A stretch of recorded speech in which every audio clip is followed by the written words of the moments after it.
Harry Potter Magic at Play was an adventure that I never knew that I needed. You see, I had no idea about this adventurous exhibit in Chicago, but my girlfriend asked me, hey, do you want to go to a Harry Potter exhibit? And I said, why not? But tickets were not easy to get. After refreshing the website a few times and making a few phone calls, we were finally able to get the last showing of the exhibit. So sit back and relax and enjoy Harry Potter Magic at Play in Chicago. Walking down the entranceway hallway was so exciting. There were so many quotes, so many fun pictures and artwork. This was absolutely beautiful. I was not expecting this and I was blown away. All these pictures and quotes really reminded me of all the iconic moments from the movies and books. And my question to you, what is your favorite quote or moment from the books or movies? And like I said, I had no idea what this exhibit was about, but I had no idea I was about to relive some of the most iconic moments from the books and movies. Starting off by getting a letter from Hogwarts, then we made our way to Privet Drive. And I'm not gonna lie, even though this place sucked really bad in the books and movies, I've always wanted to go here because it's so iconic. And yes, I know it's super scary, but welcome to Privet Drive. Let's go inside, shall we? You're greeted by the Dursleys' fireplace with all the Hogwarts letters shooting around the room. And what's that I spy? A hidden jungle gym with a slide? No way! Yes, the first room does have a slide. There's so many interactive elements throughout this exhibit. I was truly blown away. And there were so many hidden details. Look, it's Harry's bed underneath the stairs cupboard. And you could even peer inside and you know it's Harry's cupboard. Well, because we're at a Harry Potter exhibit and also because there was glasses on the shelf. They truly thought of every single detail when creating this exhibit and I was so impressed.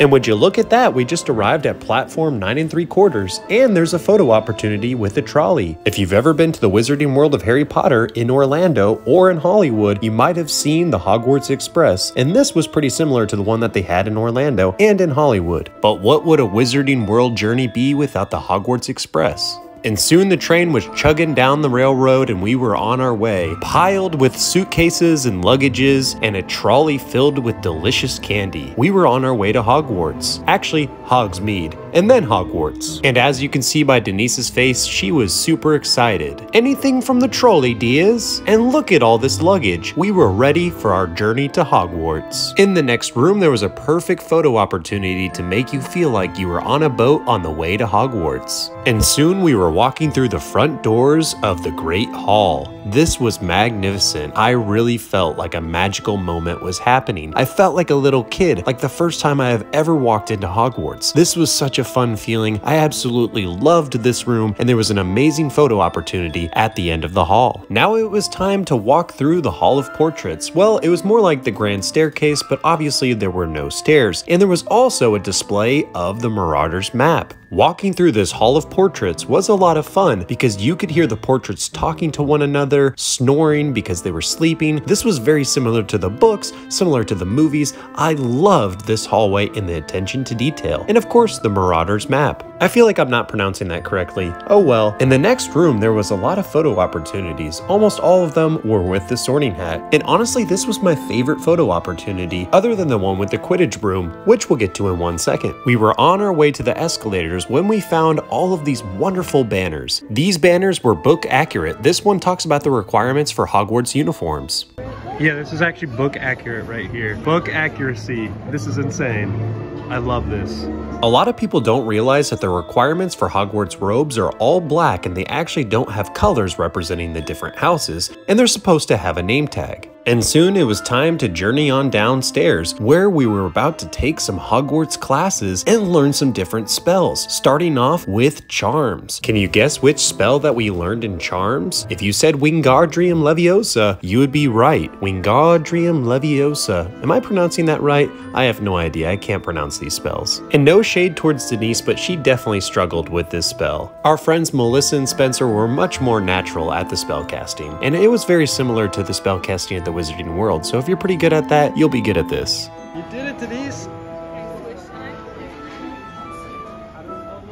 This next part was my absolute favorite part of the entire exhibit, the potions classroom. Not only have I always wanted to take a potions class, but the aesthetics, the scenery, everything in here, everything was incredible. Also, the interactive element inside this room was one of the most unique interactive elements of the entire exhibit. It was like a scratch and sniff, more like a lift and sniff, because all these little boxes around us, these were all different scents that you could smell. And of course, each scent was supposed to be a different potion. So that was pretty cool to see what all the potions would smell like. Now it's time for Divination, my second favorite class taught at Hogwarts. And Denise was looking super magnificent in front of this crystal ball. She was really playing the part. Even though Divination gets a bad rep in the books, I've always thought the class was super interesting, and I've always loved the thought of being able to predict the future. And would you look at that, the tea leaves are in the shape of a grim! Oh no!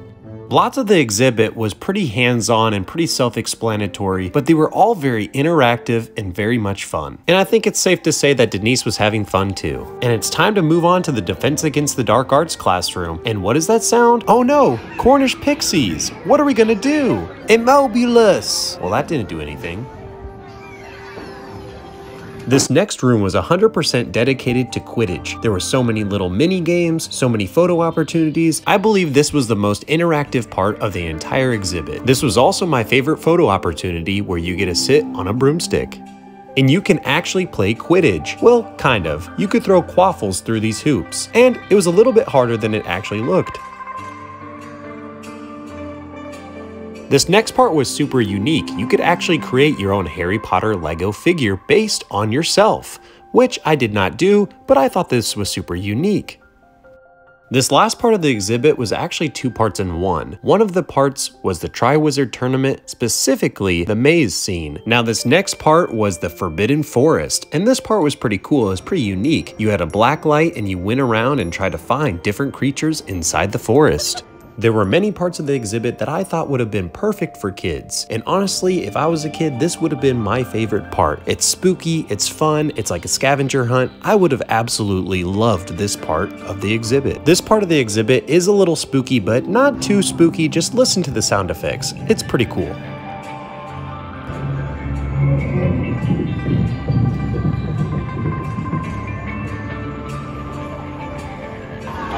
Does it show on anything?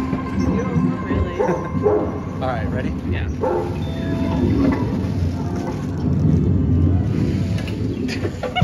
And what would a trip to the Wizarding World be without a trip to Hagrid's hut? And Denise loves her big pumpkins.